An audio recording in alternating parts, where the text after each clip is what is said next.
Assalamualaikum warahmatullahi wabarakatuh. Nama diberi Muhammad Najmuddin bin Ibrahim. Nombor matrik 058967. Subjek Sejarah Perundangan Islam. Kod subjek SYD 11702. Dan tajuk tugasan yang saya dapat adalah Sejarah Penurunan Surah An-Nur ayat 30 hingga 33.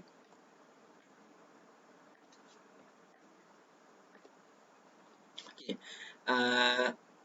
Mafhum ayat 30 adalah saya akan bacakan. Katakanlah wahai Muhammad kepada orang-orang lelaki yang beriman supaya mereka menyekat pandangan mereka daripada memandang yang haram dan memelihara kehormatan mereka. Yang demikian itulah lebih suci bagi mereka. Sesungguhnya Allah amat mendalam pengetahuannya tentang apa yang mereka lakukan.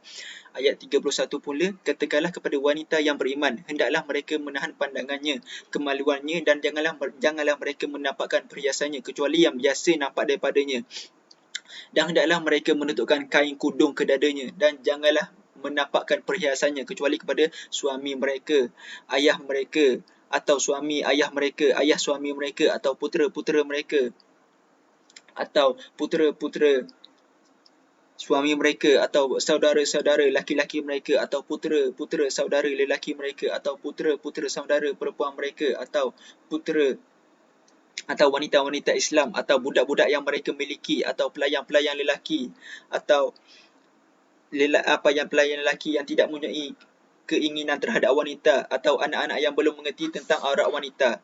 Dan janganlah mereka memukulkan kakinya agar diketahui perhiasan yang mereka sembunyikan. Dan bertaubatlah kepada Allah kamu.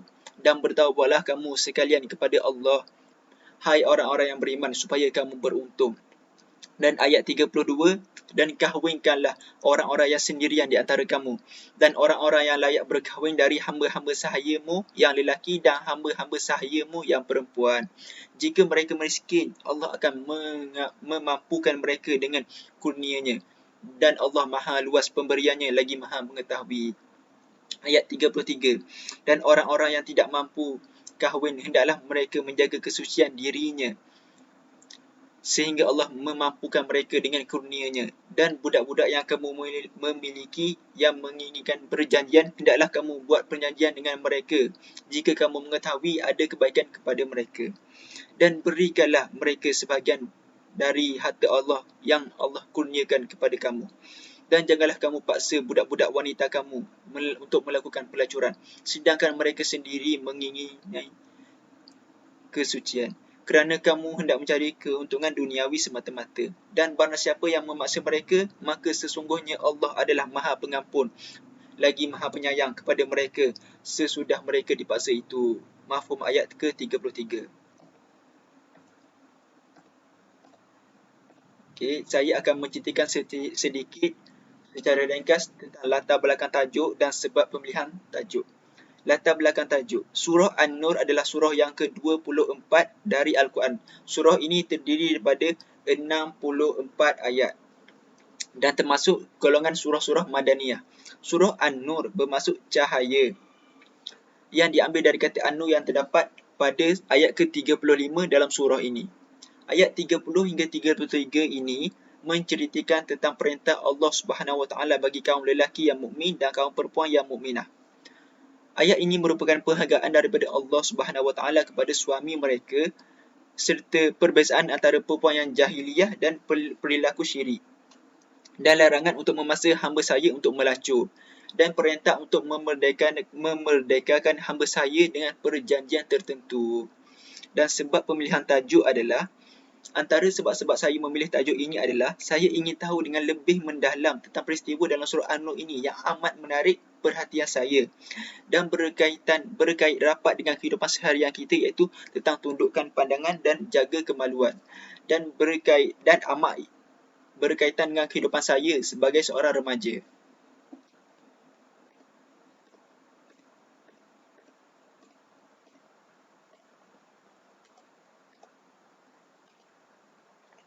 Nas Al-Quran. Saya akan membaca Nas Al-Quran yang berkaitan dengan tajuk yang saya akan membentangkan ini. A'udzubillahi minasyaitonirrajim. Bismillahirrahmanirrahim. Wala taqrabuz zina innahu kana fahishatan wa sa'a sabila. Sadaqallahul azim. Surah Al-Isra ayat ke-32. Terjemahan nas Al-Quran ini maksudnya, janganlah kamu menghampiri zina. Sesungguhnya zina itu satu perbuatan yang sangat keji dan satu jalan yang jahat yang membawa kepada kerosakan. Ibnu Kathir berkata dalam tafsirnya bahawa Allah Subhanahu Wa Taala melarang sekeras-kerasnya hamba-Nya daripada melakukan perbuatan zina dan perkara-perkara yang mendekatkan diri kepada zina. Dalam Al-Quran, jangan mendekati zina ini sangat jelas dan menunjukkan bahawa semua perkara yang membawa kepada zina seperti tidak tutup aurat, tidak tundukkan pandangan apabila melihat ajnabi, perempuan atau lelaki, dan sentuh antara yang bukan mahram, berkhalwat dan lain-lain adalah haram dan wajib kita patuhi.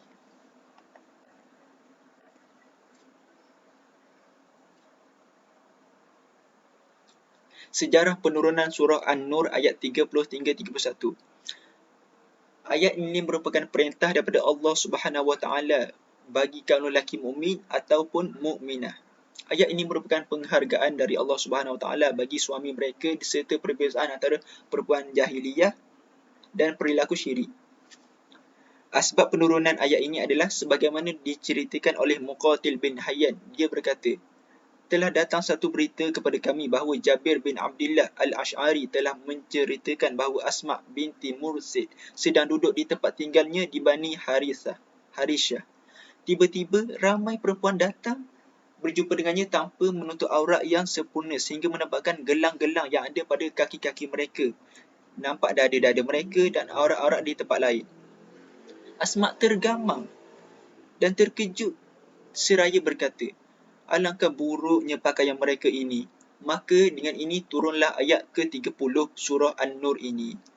Allah Subhanahu Wa Taala berfirman, katakanlah kepada wanita yang beriman, hendaklah mereka menundukkan pandangannya daripada pandangan-pandangan yang diharamkan oleh Allah Subhanahu Wa Taala kecuali untuk suami-suami mereka. Riwayat lain juga ada menceritakan tentang asbab nuzul ayat ini. Ibnu Jarir meriwayatkan dari Al-Hadrami bahawa seorang perempuan membuat gelang manik di kakinya sebagai perhiasan. Apabila dia berjalan di hadapan orang ramai, dia menghentakkan kakinya sehingga gelang kakinya itu berbunyi dan menarik perhatian ajnabi yang ada di situ. Maka dengan sebab peristiwa itu, maka turunlah sambungan daripada ayat ini yang melarang perempuan melenggokkan tubuhnya untuk mendapatkan perhatian lelaki. Pandangan ulama pula, sebahagian ulama berpendapat bahawa semua perempuan dilarang melihat lelaki ajnabi. Tetapi ada sebahagian ulama yang mengatakan dan berpandangan bahawa perempuan boleh tengok lelaki, tetapi jangan tengok dengan pandangan syahwat.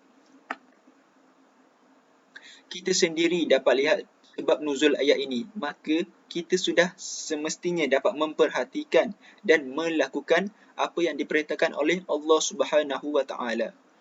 Melalui turunnya ayat ini, Allah telah mengandungkan kehidupan manusia yang hidup bermasyarakat ini bukan dengan sebab lain, untuk kemaslahatan manusia itu sendiri juga. Dan ingatlah, sesungguhnya Allah Subhanahu Wa Taala lebih mengetahui dan manusia tidak mengetahui.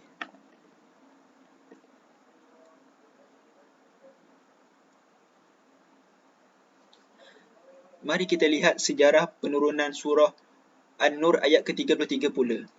Ada satu riwayat menceritakan tentang Suwaibah, iaitu hamba kepada Huwaitib bin Abdul Uzza, memohon untuk dimerdekakan dengan perjanjian tertentu, tetapi ia ditolak.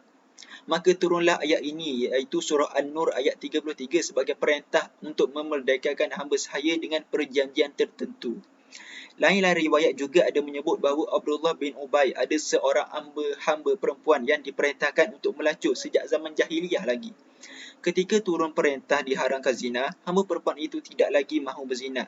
Jadi dengan sebab ini turunlah ayat ini. Ayat ini turun merupakan perintah larangan untuk memaksa hamba perempuan melacur. Riwayat lain juga ada mengatakan bahawa Abdullah bin Ubay ada dua hamba perempuan yang bernama Muazzah dan Masikah yang dipaksa untuk menjadi pelacur. Salah seorang daripada mereka berkata, jika perbuatan itu baik, sudah tentu kau telah dapat banyak hasil daripada perbuatan itu.